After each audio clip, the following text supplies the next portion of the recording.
Welcome back, listeners, to another episode of the Roanoker Presents From Print to Podcast. I'm your host, Liz Long, and this June episode is extra special as we celebrate our Best of Roanoke 2025 awards and the incredible individuals who make our community shine. Today's guest is no stranger to the spotlight or the camera. Logan Sherrill, a beloved WDBJ7 anchor, was recently named Platinum for Best Television Personality of the Year, thanks to you guys in our Best of Roanoke reader poll.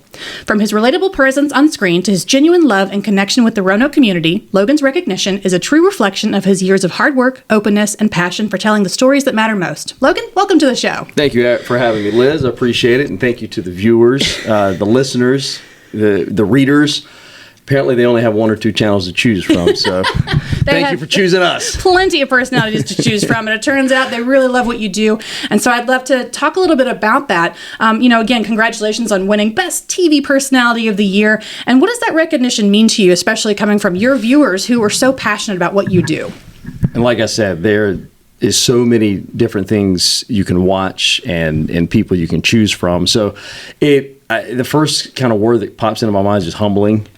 The fact that I've now been here for 8.5 years, which is crazy, something we'll get into later on, that I didn't have any intention of being here for more than 1.5 or 2 years. And here we are. Yeah. But I didn't even know what the Roanoker was until, I guess, after being here for a year or so. Yeah, and if your grandma doesn't live here, exactly, and when the Best Of came out several years ago, I'd gotten the Mail Star of the City, the gold of that, and my news director at the time had presented me with this. He's like, this is a big deal. I'm like, oh, okay, all right, sweet.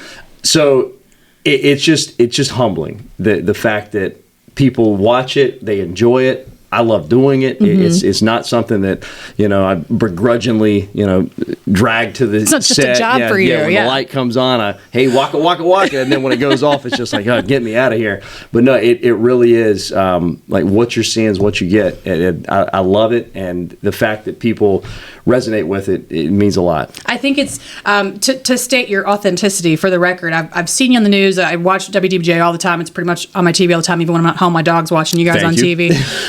But, I see how passionate you are, and I was interviewing you for this piece in the magazine, and so I sent some questions over, and then I meet you in person, and I was like, this is a real person, right? Yep. This isn't some guy who's just on TV doing a personality and then he goes home and totally different guy. Like, you are 100% Logan Sherrill, completely authentic, and I think that resonates really clearly with viewers, not just in the Best TV Personality of the Year, but in loving what you do and in seeing how much you're highlighting local and showcasing, your passion and support for the community. So I think that shines through, and that's why they had to have you as the TV and Best Personality of the Year. And I'll keep trying to do it as much as I can and until they tell me to go away, and then I'll figure out some way to do it on my own. Which is never going to happen. Hopefully. So I think DBJ will keep you snapped up forever. And so you and Melissa Gaona, who's also an award winner, she was gold for Best Female Star of the Star City, as well as TV Personality of the Year. And so you and the rest of the team, you work so hard in the community. You all do investigative journalism throughout the entire region, from Your Hometown Eats to Melissa's Hometown Veteran Series, other reporter segments that are not just necessarily quick one-off segments. You're going into a series of stories for your viewers. And then, of course, you've got your team, the weather team, handling regular weather, crazy weather, hurricanes, all sorts of big stuff.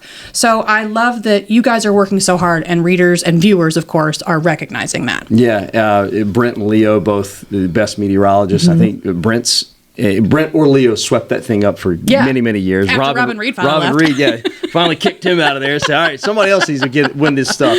But, I mean, Kim McBroom, Gene Jadhun, the years of leadership, Niecy Payne in the morning, you look at what Channel 7 brings across the board of longevity, because you watch any TV station, any ownership group, the model has shifted to where even, I come from the Charlotte market, where if you get to Charlotte, you don't leave. You're there. I watched Paul Cameron and Delano Little for my entire life. Intern to retirement. Yeah, exactly. and they're there for 40, 50 years. Yep.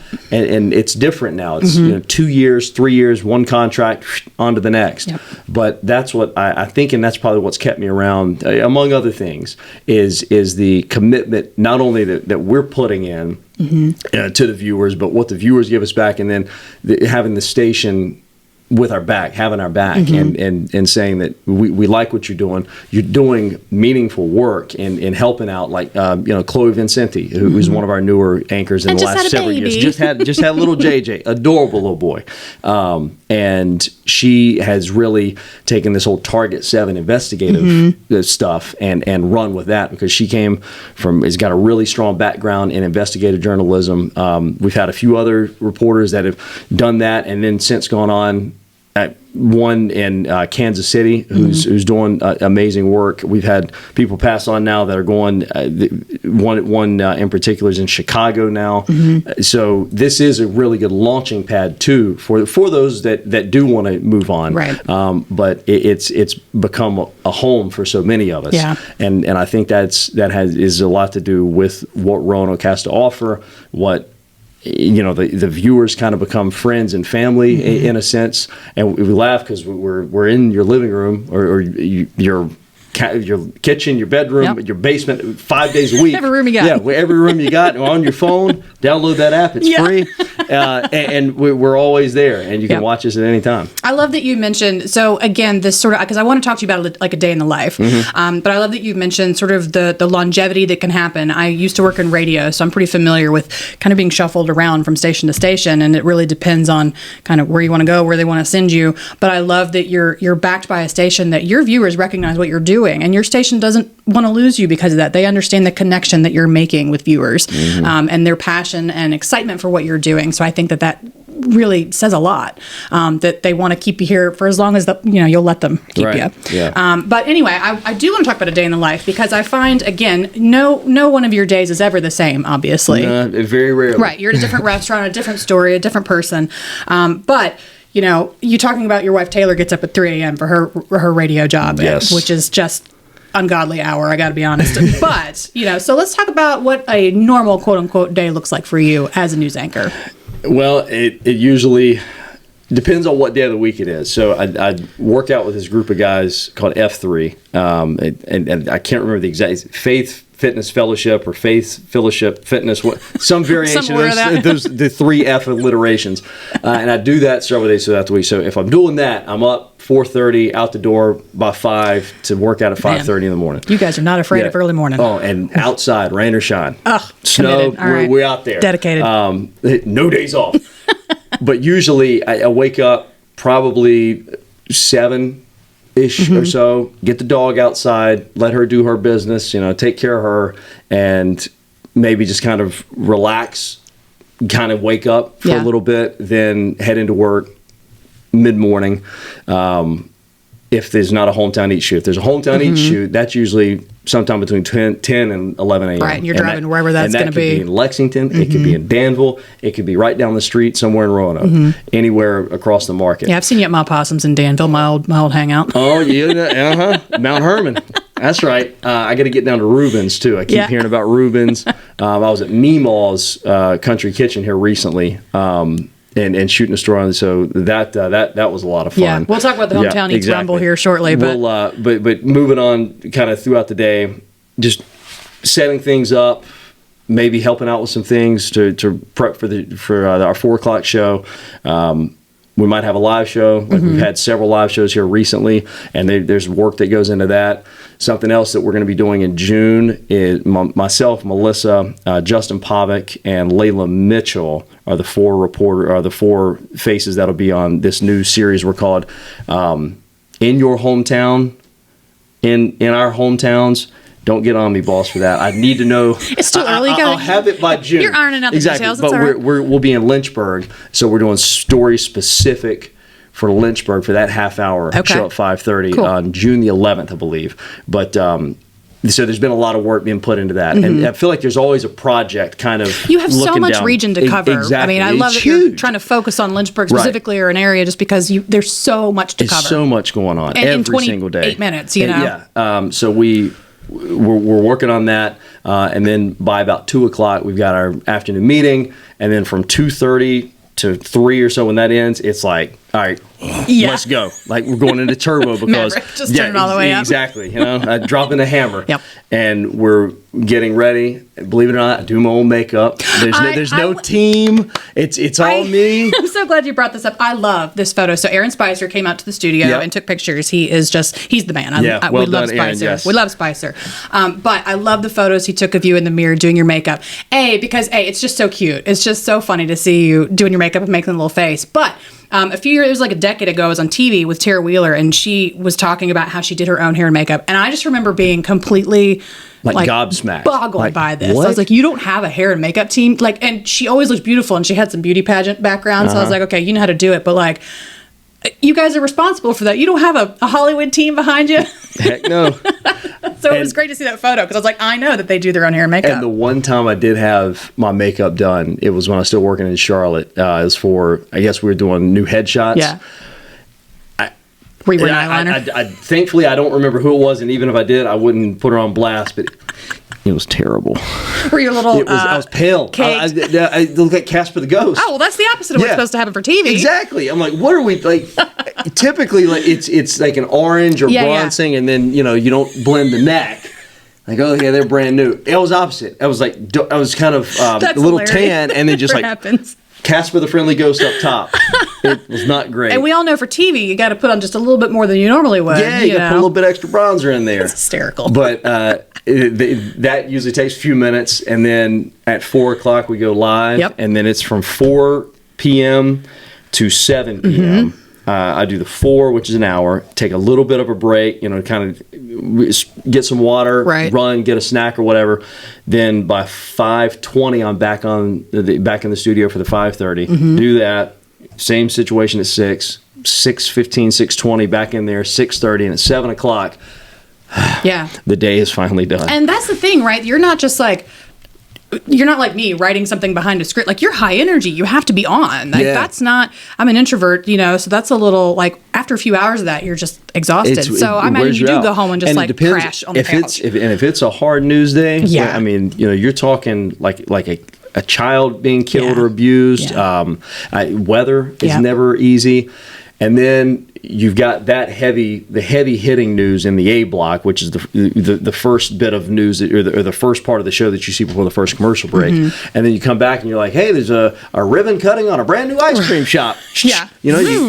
Hard pivot. Yeah. So that's something, you gotta compartmentalize. I find that so fascinating. It takes. For some people, it can click. For some people, it takes years to be able to get to where you can pivot. Not a DBJ, but you've seen those clips of the TV, on Instagram or Reels or whatever, where the anchor's smiling or whatever, and then she's like, oh no, that's a really serious headline. Yeah. I gotta lock that up real quick. And you can almost see it on their faces. And it's like, it's not just reading a teleprompter. I just want to state that. I've been in the studio. I've seen how hard you guys work. Again, the producers behind the scenes are, feeding stuff into your ear. Like, this is not something you just go on screen, read something off a camera, and then you go home. Right, because what I say, anybody can read. Yeah. Words, and you're about 10 feet away. Mm-hmm. You got this screen that, thankfully, and here's another little secret, we actually control the teleprompter. We got a little foot pedal nice. back there behind the desk. Cool tip. And sometimes if you see other TV stations, they might have a little remote control in their hand. They're driving that, or some is like a little scroll ball. So it's not hauling through but they do have control in the back, because if we're out moving around the studio, then somebody else runs it. But we're controlling the words moving up. So these words are moving up, and you have to read it with your eye, then speak it, and then somehow make it not sound like you are reading this sentence right now, whatever it is that we're. You got to make it sound like you're talking. And if you're talking on an interview, not just to the viewers, right? You're talking to me during our segment. You got to talk to me and entertain me at the same time. Look and do all this stuff. You're really juggling. It's not brain surgery. We're not saving any lives. That's what I say about my job. Yeah, and I heard that from a guy years ago. He's like, we're not brain surgeons. Right. Like, we're reading news. And that's not to discount it or discredit it. Yeah. But it's it can be very difficult, especially too, like if a wild herring thought pops in your head as you're reading something. It's like, what was that? And then you start stumbling all over yourself. Yeah. It's like kind of falling down a hill. Yeah, you just got to keep going until you eventually crash land at the bottom. Yeah. I mean, I always I think about what do you do when you have those? I'm taking totally off topic. If you have like a coughing attack, I'm always terrified of that. It's bad. You just have to hold on tight and pray that your co-anchor can swoop in and save you. But I'll have to show you one. It happened to me several years ago when I was doing the 11, and I had a co-anchor. Oh. And it's almost like a zip tie where it locks up. Yeah. And Taylor my wife gets on me. I hit my chest to try to But you're hitting the microphone. It's over here, so I hit right in the middle. She's like, "You gotta stop your heart, stop that!" And I'm like, "Sorry about that. Let me try it again." And then it stops, and I was like, "Just take the story, take the story." Play commercial, whatever you gotta do. Get me out of here. But it definitely happens. Yeah. And when those coughing fits happen, or when you can feel them coming on, there's nothing you can do. And that gives me such anxiety to think about. But I mean, hopefully people know that there is grace in being human. And what I do too is whenever we come back, I make light of it. Even if it is during a serious story, whenever we go to break or if we go to weather, I can have a little bit hey, sorry about that. Those frogs out in the rain. Live TV, folks. Yeah. What are you going to do? Well, and so let's talk about that for a minute, because again, your sort of self-deprecation in a silly, kind way to yourself, I think, is another reason that viewers resonate, because you're real, right? Yeah. You're human. You understand that there might occasionally be a cough on the camera, and that's okay. But the fact is that you own up to whatever it is that you feel you need to address. So I think that that's interesting. That readers are like, okay, Logan's just being real again. Yep. That's okay. Well, and look, you watch the news, you watch anything. What do you do in your living room? You commentate it. Oh my gosh. Yeah, right? Yeah. You're kind of armchair quarterbacking whatever you're watching. Just like every other thing you watch. That's dumb. Or that didn't make any sense. Or, yeah, I agree. Now, again, every story is different, and I'm not taking... They take no hard political stance or anything, nothing crazy controversial. We are journalists, after all. Yeah, but if it's, we're talking about, I don't know, what was it, the Thanksgiving pizza that I think DiGiorno or some they're making some kind of Thanksgiving pizza or something. I do remember you guys talking about that. I would try that. Did you get a bunch of ooh? Yeah. And then something that looks terrible, I'm like, I'll give you a perfect example right here. I'm a NASCAR fan. Okay. I love racing. I got to introduce you to one of our staffers before you leave the building. Fantastic. She goes to every Daytona. Boogity. And I was reading sports the other night at the 6:30, and it was when Kyle Larson won the race wherever it was, Chicago or I think it's Kansas. And I'll be real, it's a snoozer. It's boring. He won stage 1, stage 2, stage 3 of 260 some laps. He led 220. Oh yeah, that's a little. And as I'm reading it, I'm like, if you missed it, you could have slept through it. It was a boring race.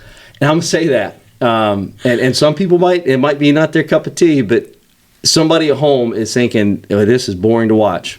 I'm gonna tell you. Yeah, you can still watch it. But, you can still watch it, but you can catch a nap. Yeah. I mean, that sounds like a great Sunday afternoon. Exactly. Totally, honestly. So I want to pivot a little bit into, again, sort of your personal life, because we talk about Taylor a little bit in the piece. And so she is actually a Best of Roanoke Award winner, too. Yeah, she is. In 2025, she was a gold winner for Best Radio Personality, and she was also gold for Most Fun Show on the local radio as a co-host of Brett and Taylor Mornings on 94.9 Star Country. Let's just talk about how proud you are of her for a minute. I don't want to get choked up. She... It's been amazing to watch, because she started in radio back several years ago, interning, and then went into television reporting. She's a reporter over at Channel 13 in Lynchburg. She's got that personality. Yeah, she's got it, and she has it, no doubt. You toss her any kind of subject, and she can somehow make it work.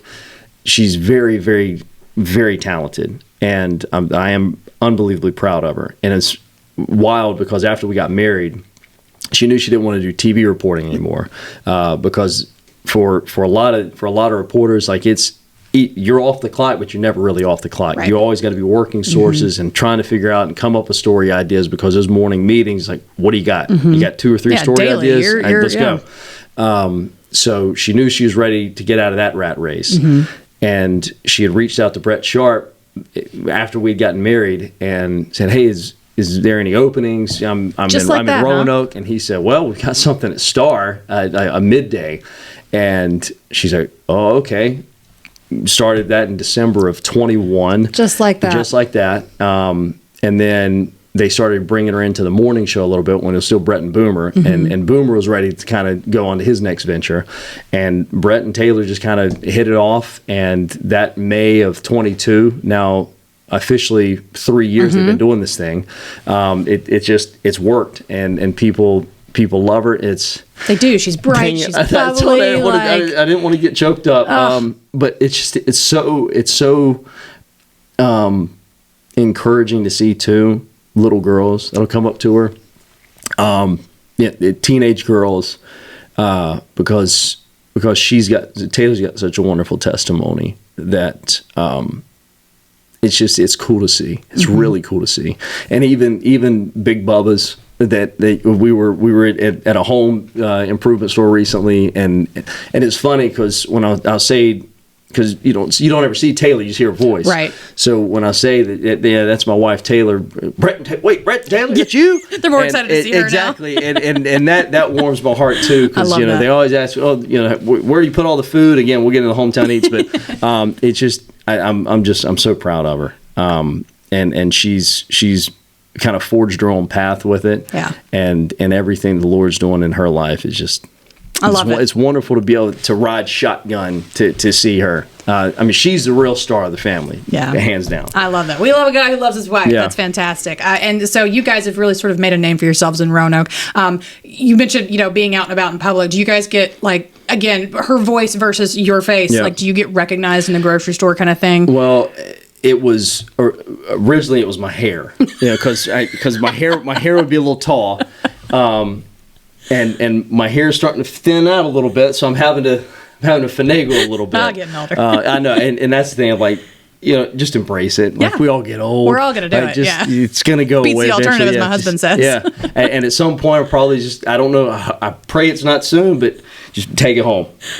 That's hopefully many years down the road. Yeah, that's all right. But ever since Hometown Eats, when I started wearing the ball cap and I'd wear it around backwards, that was kind of, I guess, my incognito look. I hear that's the viral thing to do now for men. You look instantly younger and hotter when you put your, I don't know, something Instagram told me. Well, and Tay loves when I wear my hat backwards. See? Proving the theory. Okay. And she loves it. I love it. But now that's kind of been the look of that. Yeah. So...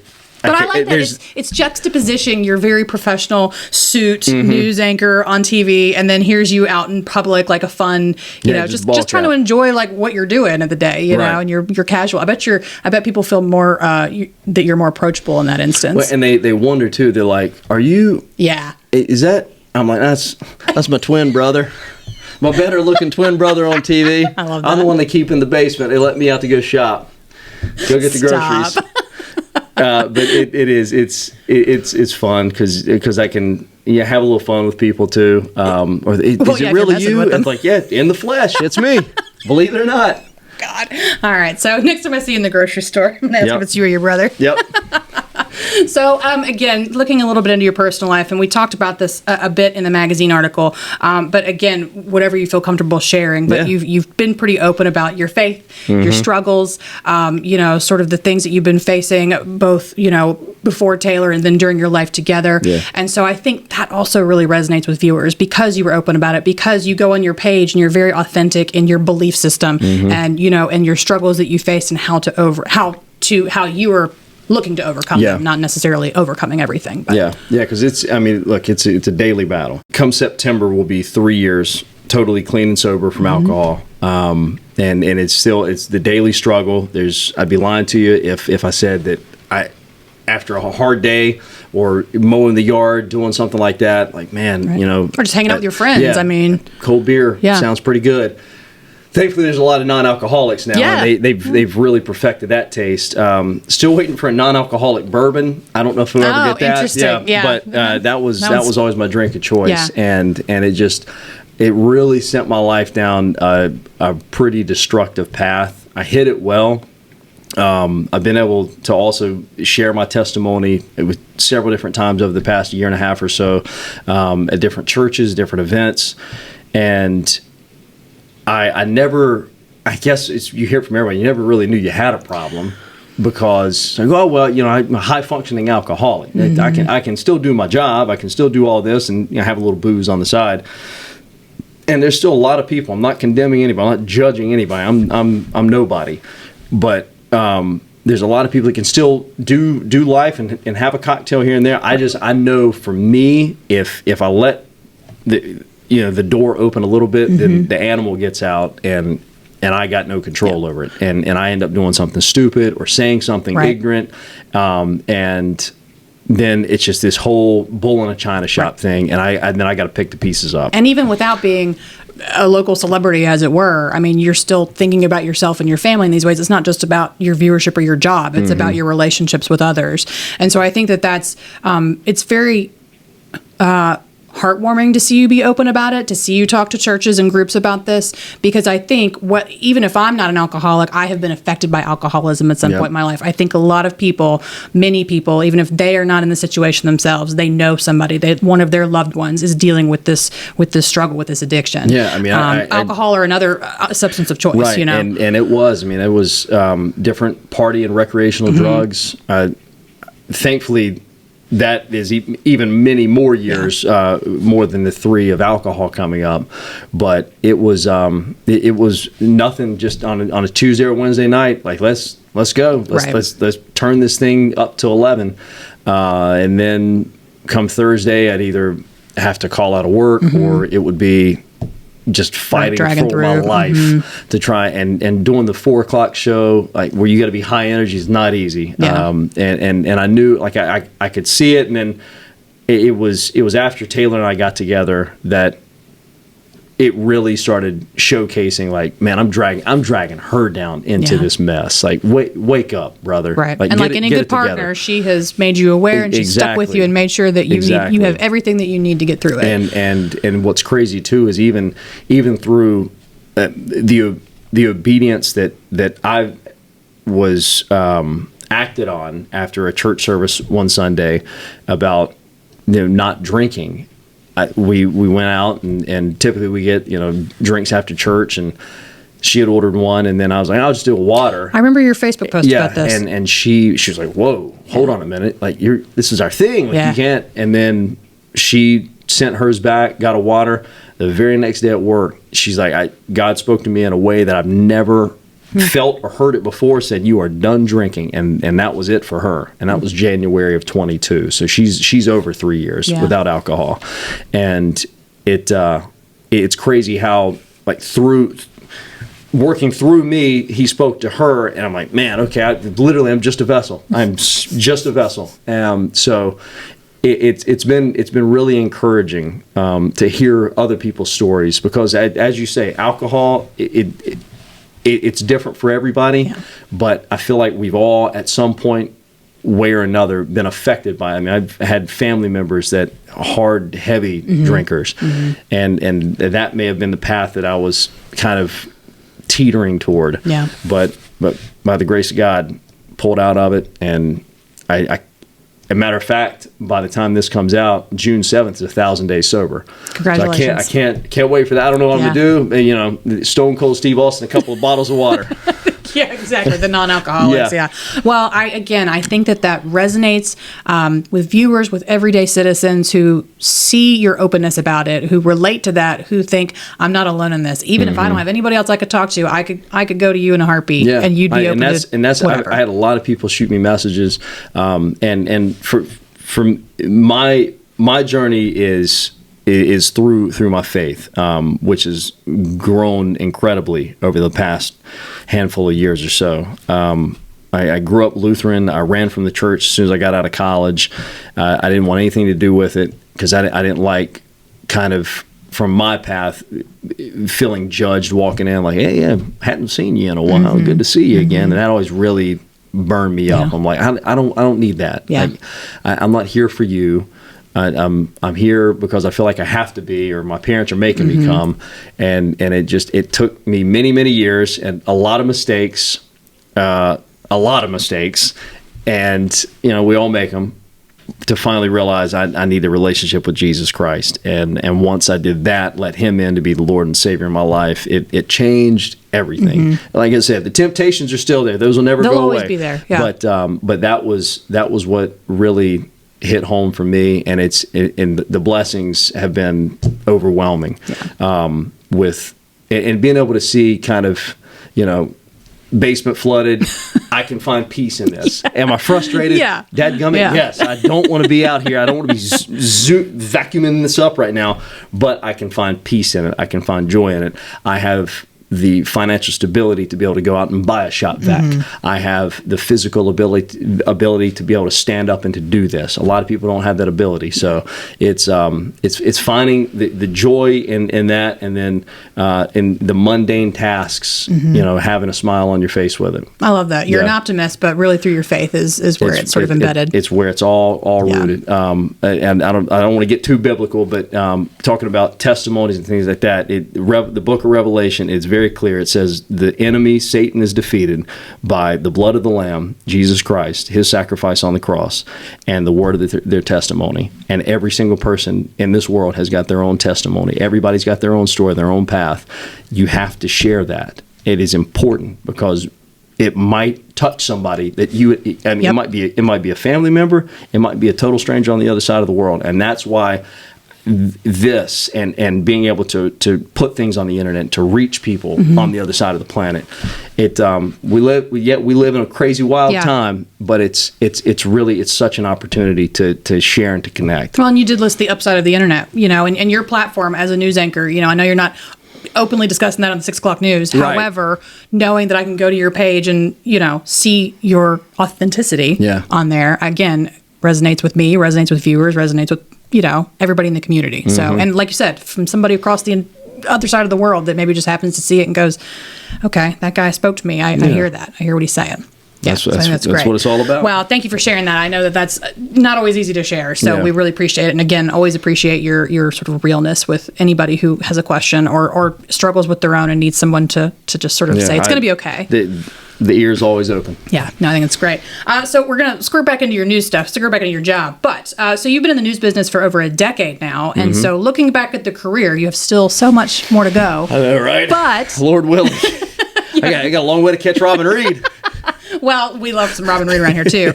And maybe it's something you learned from him. But what is maybe something you wish you had known when you first started, or something really wild that you just learned over the process? I think patience. Yeah, oh, that's a good one. A lot of patience, and knowing that you will be passed up for jobs. You may lose a job. Managers might come and go. That's really interesting. Directions. You're in a competitive field. Yeah, very. A lot of egos. Sure. I've got. We all kind of have one to a degree, and we got to rein it back in, because there's only there's that finite amount of time that on TV or whatever, and you want your story to be the best. Like, you want to be the lead. That's kind of what we all. Right. I want the front page of the newspaper. I want the cover story. You want the cover. And that's any kind of media format, print, visual, audio, whatever it might be. But I think the patience factor and realizing that, yes, you may be upset in the moment, but just kind of take a breath. Type up the email, don't hit send. Never hit send. I've done that before, and looking back at my last station in Charlotte's, the Fox station, Fox 46, it was a Fox owned and operated television station. They're now owned by Nexstar. But when I was there, we were kind of the guinea pig of this whole MMJ, the multimedia journalist, the one-man band, what pretty much is industry standard now. Yeah. But this was in 2014. Yeah, 2014 when I moved over there, and I'm coming in. I got some on-air opportunities because I've been in a production role for a year and a half prior to that at WBTV. So you kind of started behind the scenes then. And I knew I wanted to do that because when I went to college, I wanted to do sports, nothing but sports. And I got to do some of that. I was general manager of a radio station in college and got to do some sports. I was a business manager. See, tight. Yes. Yeah, look, we all start somewhere. Radio kids. Yeah. But we did some sports reporting in college and got into the production side of things at the station, my hometown station, Channel 3 in Charlotte, and did that for a year and a half and wanted to do something on air, but was told, hey, you can't do that in this market. You got to move out to move up. Funny how it all works now, because now you got people almost brand new out of college starting in Charlotte, but that's another story. That's another conversation for another day. I think you started I paved that gummit. But I went over there, did like a hybrid production reporting role, and I was able to kind of shift into sports because you got the Carolina Panthers, the Charlotte Hornets. You got the hub in NASCAR down there. Baseball with the Charlotte Knights or AAA. You got hockey with the Charlotte Checkers. We've got some great local sports, but maybe not as many as those. Yeah, I mean, so there's sports. It's sports overload, and I'm like, sweet, I can do that.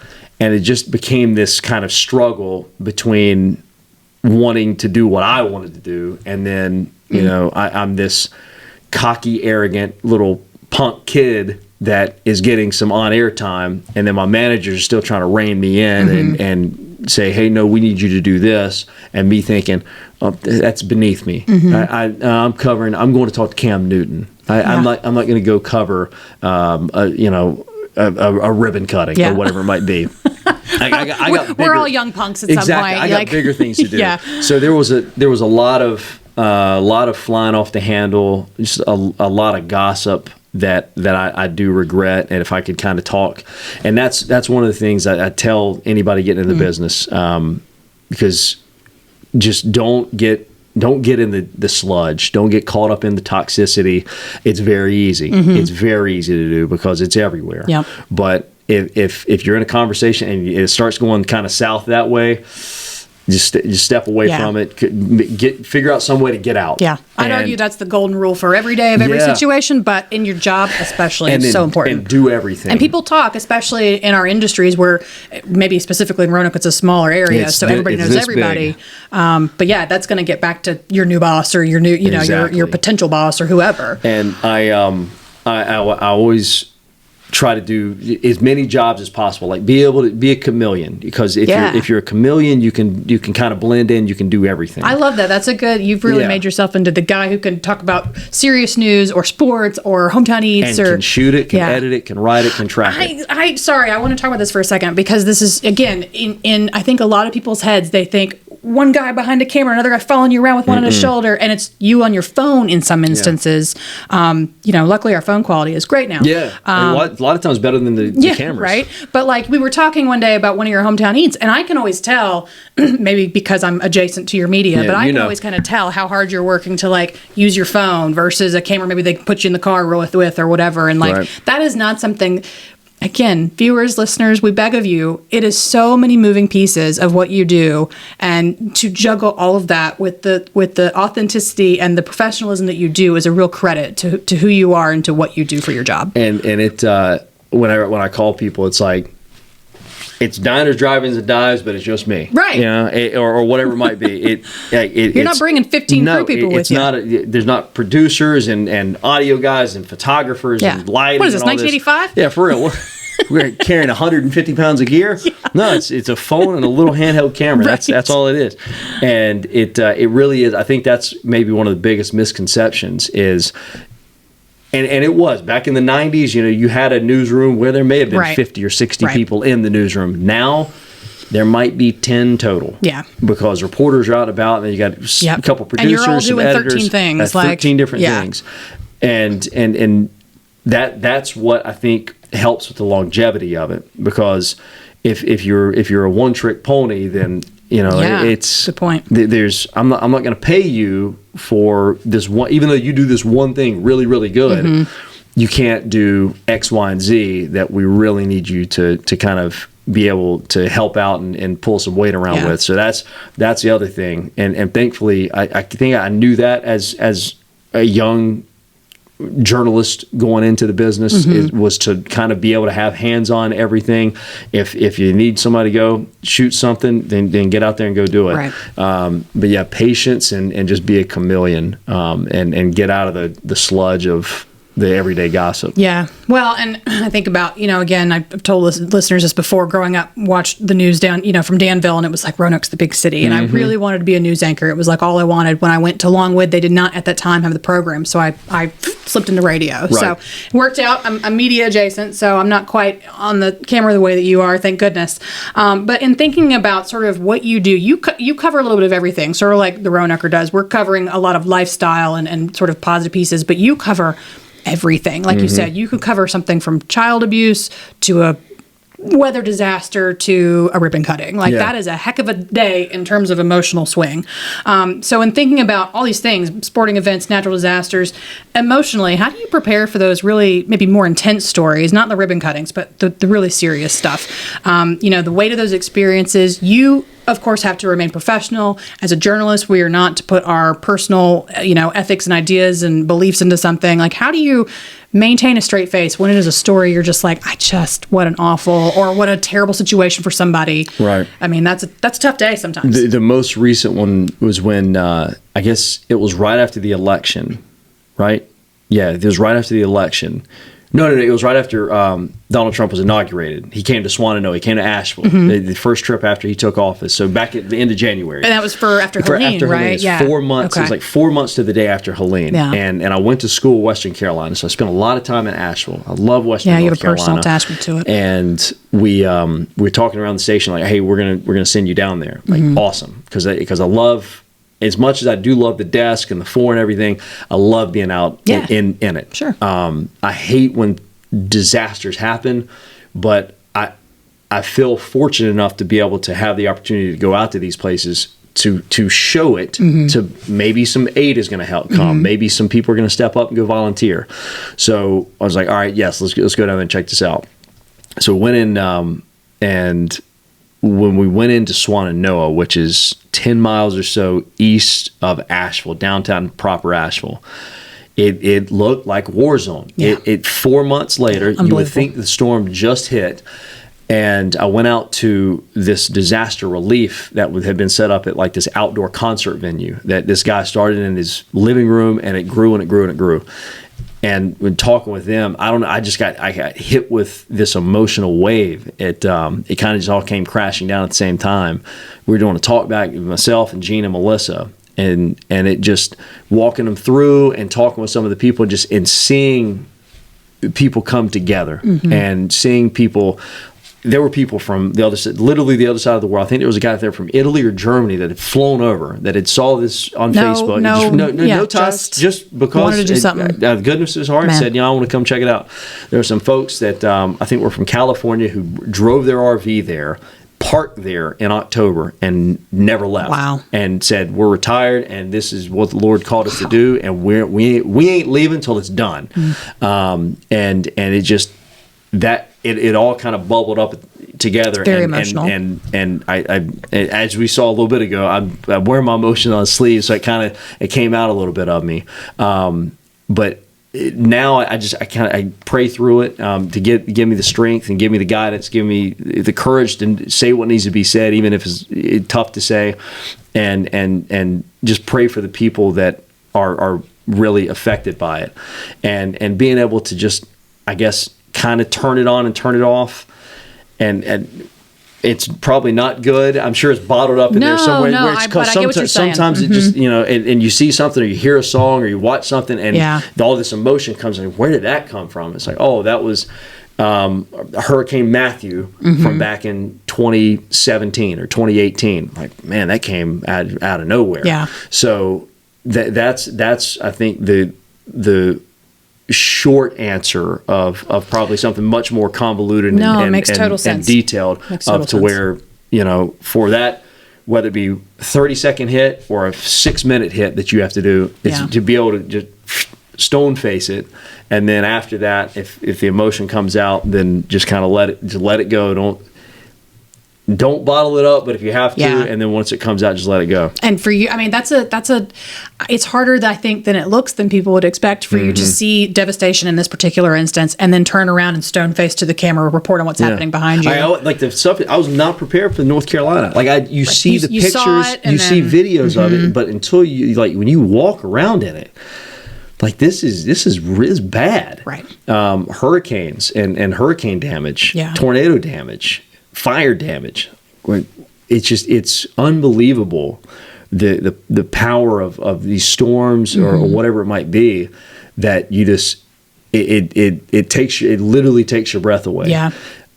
But then the cool thing is seeing the people that do bond together and come together, and how a disaster, the beauty after the disaster. I mean, you think about like this rain that we're experiencing now. Once the sunshine comes out, the sky that we're going to have after all of this is going to be, it's been beautiful. That'll take your breath away. Like, oh man, okay, there's, it was awful while we were in it, but once we got on the other side of it, there will be beauty in it. Sounds like a guy who's getting water out of his basement, looking on the bright side of things. That's right. Yeah. Well, and so I love that. And thank you again, because I just, and even in our community, when things happen in our backyards, right? And it's hard for us to fathom something or to deal with the situation. And then you're going to the grocery store the next day and somebody might come up to you and say, I saw your story on XYZ. And I mean, that's sometimes you might be put in an uncomfortable position where you're kind of talking to a viewer about something, and you have to be careful not to show your biases in some instances or whatever. So that's a very interesting balance that you as a journalist have to kind of navigate. Yeah. Yeah. Well, let's talk about something really fun. Okay. Hometown Eats. Yeah. The most fun. So you started this in 2022? I took it over in 22. You picked it up, right. And so you've really brought your own energy to the show. I know that you're popular for many reasons, but I have to say the diners, drive-ins, and dives appeal of this is super fun. And that's what I tell people. I love it. If they don't know what Hometown Eats, it's Triple D on a local news budget. I love some Guy Fieri. I'm not going to lie to anybody about that. Killer. I love them. But so maybe there's a memorable dish or experience. I know you've been to so many places, so it's probably going to be really hard to just pick one. But any local restaurants, menu items, anything that has really left an impression on you, or you say, I got to go back to try XYZ because I didn't have a chance to do that here. Probably the number one that comes in my mind, I think about often, is Jack's Quick Snack in Gretna. That seems very like hole in the wall. Weird, right? Jeff Shelton, his daddy Jack is the one. He's the Jack. Okay. And he taught me a couple things on that shoot that I hope I never forget. Number one is, if you build a restaurant good enough, you put it up in a tree, people will figure out a way to climb up and get it. And number two, the only thing better than a Jesse Jones hot dog is another Jesse Jones hot dog. As he was eating two of them. And that was the first time that I had ever done, because what I do is I interview the owner and talk to them. Then we go to the kitchen, we film, and I tell them, I say, it's your menu, you know it better than anybody. Yep. 3-4 dishes. Marty Montano gave me 50 Yeah, that sounds dishes, like Marty. When I did he's no slouch. He's not giving you one thing. He's giving you all of it. Because I was ready to film, and they're like, oh yeah, Marty's got you up in the party room to the side. Because the tables are filled with food. That's hilarious. We love Marty. It's so Marty. That's so funny. And two servers are walking with platters, and I'm like, why are they? Okay, there's like 8, 9, 10, 11. They're going to that room. I walk in there. Liz, there's 3 tables of food and another table in the back of dessert. With 50, I counted 55 dishes. Were they counting on you bringing your crew? I don't know. But Marty had it was almost, you remember the Grinch when they're feeding him the fudge, the Jim Carrey thing? That was kind of like me and Marty. He just kept giving me spoons, and we're just walking down, and I'm filming with my phone. So funny. Just going down the list. But my gosh. That one, I'll never forget that one either. But Marty is so brand for him. I love it. I love it so much. It's so great. That with Jeff at Jack's Quick Snack was the first time I had filmed with the owner on camera, because typically I'll film myself eating, and I'll have a little commentary, and then I'll interview some customers. But with Jeff over at Jack's Quick Snack in Gretna, he put me in this back room, I guess like their office, and he sat down and started eating with me. I love that. I'm like, all right, let's do this. And it was just like two old buddies that, never missed a beat. He loves his menu so much, he's going to sit there and eat with you. And when I did eat the chili on because I'm a mustard, onions, chili slaw guy. Old school, yeah. What is it, the gas station hot dog? Is that what that's called? And, the Carolina Classic is what... That's how I didn't realize Wendy's, the fast food chain, has a Carolina Classic that you can only get, obviously, in North and South Carolina. Huh. And I didn't realize that until we went to Tennessee when I was a little boy, and I wanted a Carolina Classic, and they looked at me like I had two heads. They're like, "Oh, what?" God help you when you go to Chicago and ask for a dog. Seriously, all right? Get the whole sleeve of the salad, the rake the garden. I know. But and then it hit me, the Carolina Classic, that's just what we do in North Carolina. But I remember eating the chili on the dog, and it blew me away. I'm like, man. I said, that's your dad's chili's recipe? He said, dad's chili, I think mom's slaw or something like that. And he said, son, I had to eat one before you even got here. So he had eaten like 3 or 4 hot dogs during the whole stretch of this thing. But that one, Gretna, anytime we go to the beach, we got to stop in at Jack's Quick Snack. Okay. That's a good one. I've been doing Gretna in a while, but I'll put that one on the list next time I'm through. Seriously, that one's good. There's been some that unfortunately have closed that have bummed me out. One in Martinsville, Tammy's Grill LLC. It was started as a food trailer. Then Nakias Johnson is his name, and he got a brick and mortar, and then they closed that. And then recently he reopened the food truck, which I'm pumped about because the Roanoke Wing Fest, Nakias has like swept for several years in a row. Like, people love his wings and the sauces that he and his team create, and big, thick, juicy wings. Yeah. So I'm glad to see he's back open. Okay. Good rep. Be on the lookout for Tammy's. And then obviously Roanoke's got so many kind of staples, and then you got like the Texas Tavern. Matt and his team do a great job. And I think the other thing we're fortunate about is Roanoke is such a melting pot. Like, you can go to Campbell Avenue in downtown Roanoke, you hit Fruits and Roots, and then you go to Benny's and get this huge, ridiculous, large slice of pie. You go see Joe McDaddy over at Cello. I love Joe. Yeah. Then you go to Nawab next door, and then you got I haven't been to the Lebanese joint, but you got Lebanese. No, that's not next door. You got Mario Amaya at Walk and Roll. He and his wife, Salita, I believe is her name. Forgive me if I got that wrong. But Asian, Cambodian food right there. You got the whole world. Thai's right around the corner. Thai's right around the corner. You got Mexican across the street, Alejandro's. Like, the entire world dishes. All right there. Right there. Oh, and then there's, Roanoke City Market Building right next to that. And then the Market Building. You got Kevin Brown with Reggae Grub, which... Dude, if you haven't been to Reggae Grub, Taylor and I went to Jamaica for our honeymoon. Real deal, huh? Because Kevin's, he is from he was a teacher for many years. And what was really cool, the power of the internet, when I did Reggae Grub for Hometown Eats, it got somehow a lot of his former students in Jamaica found it and started commenting on it. And so it was like so cool. Mr. Brown, I remember Mr. Brown. I love Mr. Brown. It's like, I didn't know what he was doing. It's great to see that he's... I keep being news anchor. I would cry all the time. All the good stuff. But that's so many in Roanoke. What Nathan Webster is doing with Scratch and Village Grill, and then Madison Ruckle with Mama Jean's, like all this... Southern Living magazine is focusing on Roanoke. There's so much here. And then you get into the NRV, and a lot of these like...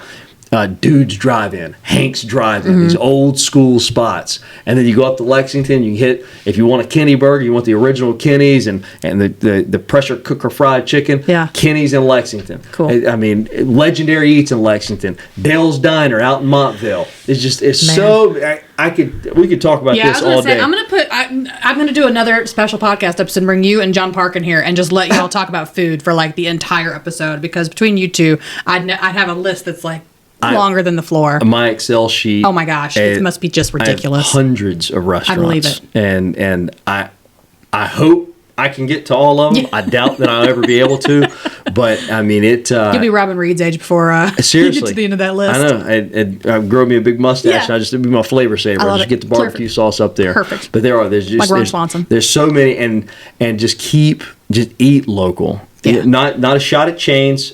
Taylor and I, one of our guilty pleasures, we love going to Olive Garden. Yep.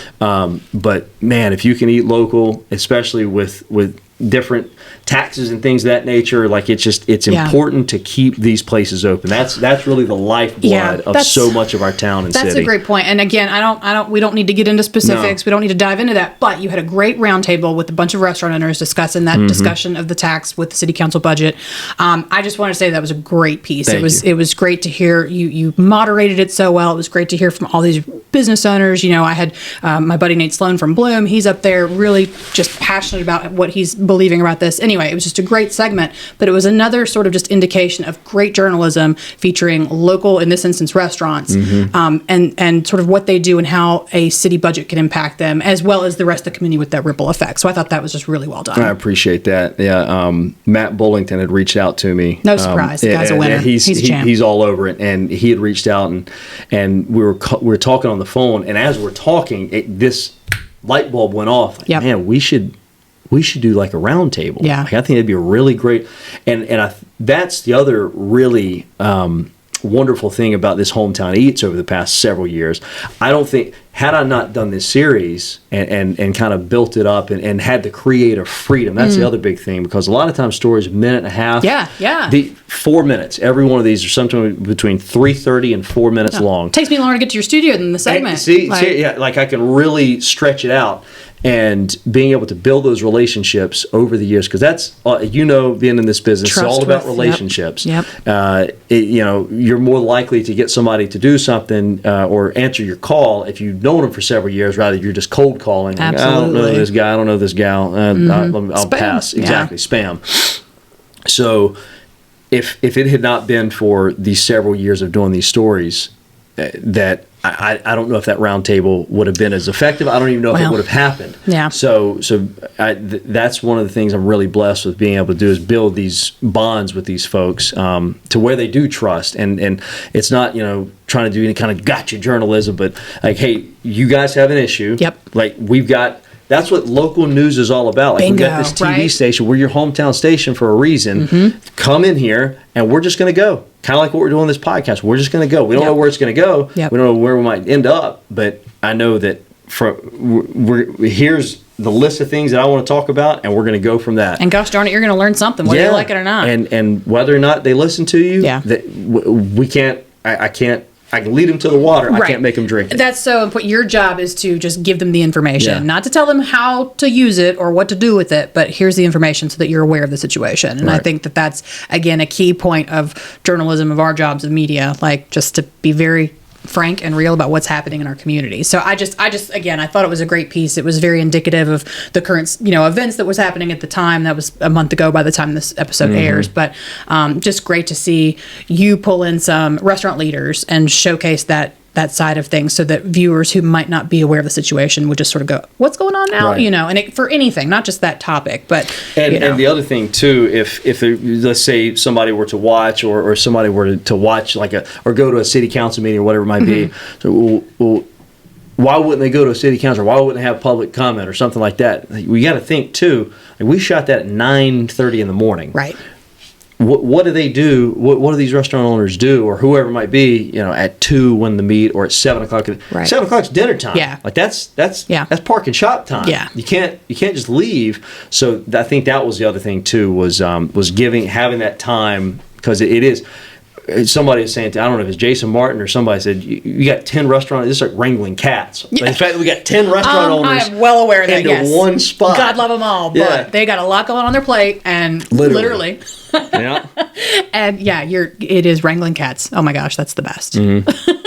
All right. Well, so I've got one more question before we wrap up, because I know we've gone a little over. I know you got to get to studios. So, but as a bonus question that I ask every guest, outside of work and church, where are you and Taylor or your family when they're visiting? Where you guys like to go and play in the region? I know I'm not even going to ask about eating, because you've just listed 20 amazing places. But going and playing, where are you guys hanging out when you're not in the studios at 3 a.m? I grew up in Boy Scouts. I went through Boy Scouts and everything, and loved hiking. So I used to go to Mount Rogers. We did Mount Rogers a lot. Okay. And I took Taylor with some friends. This is when we were dating, because she's like, "Oh yeah, of course, I love hiking. Yeah, I'll go hiking with you." I know how that story goes. And we went in June. Oh, dude. And I didn't take didn't take his big sleeping bag. She's like, oh, we'll fillet open a sleeping bag and we can just have like a sheet or something like that. It'd be okay.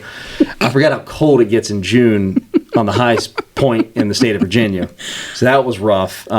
She didn't like the hiking aspect so much. And then in COVID, when COVID happened, because you got to do stuff outside, we went in September. It's much colder. Ooh, yeah. Ooh. Much colder. Much colder. Were you better prepared this time? Yes, but still, the poor thing, she looked like Rudolph, the red-nosed reindeer, coming down, like just bright red nose. And, she's a good sport. Such a good sport. And I didn't realize until once we got down the mountain the next day and got in the car that she had told me, when we were kind of packing up that morning making breakfast, she had grabbed a space blanket and kind of just curled up and was just crying. Oh, no. Was just over there weeping. Because she was so miserable. I'm sorry, Taylor, I'm not laughing at you. I'd be the same way, girl. You laugh because she'll laugh about it. But she said, I didn't want to, ruin the trip and all this. I said, well, how about this? We will never do that again. Yeah. I will never take you to do something like that again. So that'll be something in future children. Yeah. We'll go hike and leave mom at home. She'll probably be just fine with that. Have a little time to herself. We enjoy bowling. Okay, that's a good one. For every now and then we'll go bowling. We got some rollerblades. I'm too old for rollerblades. I'm going to break something if I fall. We went rollerblading 10 days before our wedding, and she wiped out. Oh. I'll show you the picture of her leg. Oh, no. Road rash. Oh. Thankfully, the dress was long, and the ocean salt water cleaned it up pretty good. Oh. And so there's no scar, there's no anything now, but it was... A lot of people are like, what were you thinking 10 days before your wedding? And I got the rollerblades I have are three wheel and no brake. And she's only, What are you, nuts? Yes. Oh my God. Borderline. Adrenaline junkie, maybe? Right, yeah, that's what it is. But we do that, and honestly, we like the couch rot. We really like the couch rot. Love that. Love it. It's my favorite thing. We're right now in the middle of King of Queens. We're watching these old kind of late 90s, early 2000s sitcoms. I went through the Big Bang Theory over the last year or whatever. I couldn't believe I totally... Couch, hot chocolate, dog. Yep. Perfect. Yeah, Perfection. It's almost underrated. Yeah. Don't do it. Don't become that. Right. But if you if it's pretty out on a Saturday and you just want to ride on the couch, it's okay. There's nothing wrong with that. Don't feel bad. You guys work really hard. Having a day together in general is probably very special, just because you're always so busy in schedules and stuff. But that and then cooking or baking, we enjoy. I see her baking on TV with you every once in a while, and I always want to make what she's making because it always looks fantastic. Yeah, she's really good at it, and I love making breakfast. I really like making breakfast. I mean, I'm a Brenner girl myself. Brenner for dinner, breakfast for dinner all day long. I'm working on perfecting buttermilk biscuits. They're getting good. They're getting really good. All right. And I've got it. Can you poach an egg? No, I've never done it. I've practiced a couple times. But I've got this kind of Frankenstein biscuit recipe and sausage gravy that I use from Tuggle's Gap down in Floyd. And kind of a few other things I throw in there, and Liz, we're getting close. All right, yeah. If I ever decide to just throw away the whole TV news and just open a diner. Well, you do have friends in high places who would be able to walk you through any of the questions you have there. That's right. Awesome. Well, thank you so much for being on our show today. Any last words for our listeners and your viewers, of course? Oh man, just. Never, goodness, I don't know. I know, there's so many things. There's so many things that just flood into my mind. Like we were saying earlier, I mean, my inbox is always open. My ear's always open. I might be in a rush from time to time, but I try to give everybody, if you come up and say hello, I don't take that lightly. The fact that you even care enough to watch says a lot. The fact that you take the time to come up and say something is almost invaluable, because everybody's busy. Everybody's got a lot going on, a lot of stress, a lot of anxiety out there. So the fact that I can, provide some sort of relief, a little entertainment, a little laughter, maybe a little encouragement, I don't take that lightly. So if you're struggling, you got something going on, just reach out. And like I said, I don't want to get all biblical and everything. I don't want a Bible beat, but for me, I know I was living life one way for a really long time, and I was messing up a lot, and I was hiding and suffering in silence. I gave my life to Christ. It changed everything. Now, is it all rainbows and butterflies? No, there's still a lot of rainy days, but I find joy in it, and I can find peace in it. That is my best piece of advice is to look into that and to reach out, to ask questions. Never stop asking questions. I don't have all the answers. I'm never going to have all the answers, but I'll do the best I can in pointing you to the right direction and finding some sort of hope, relief, and purpose that you have been struggling to find. That's in a roundabout way. Well, I think that sounds like a true hometown hero to me. I don't, Thank your boss was telling you it's a great deal to win a Roanoker award, and we appreciate that. But I think I think you're a winner in general, and the community values that. So thank you again, not just for being on our show, but for all the work you're doing, for the way that you're impacting our community, and you and Taylor both. I think even in small ways, if you don't see it today, you'll see it in a long time from now in longevity. So those ripple effects mean a lot to our community as a whole. So thanks for what you're doing, man. We really appreciate it. Well, and thanks again to the readers of the Roanoker.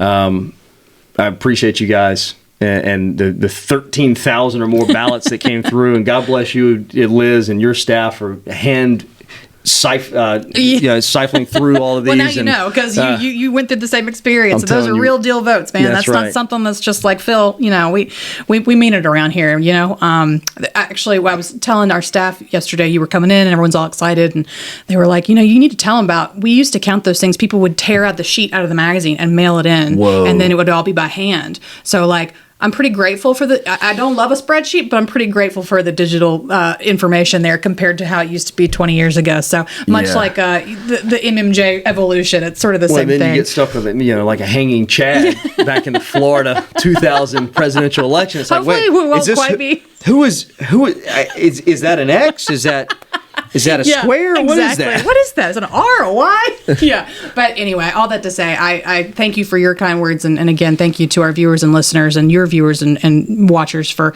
participating, for supporting local. I think that's the takeaway here, right? It's you're supporting Logan and the team and the WDBJ staff, but you're also cheerleading your friends and your neighbors, just like our freelance writers and photographers, your team, your producers, your reporters. They are our friends and neighbors. Yeah, we're all out here living.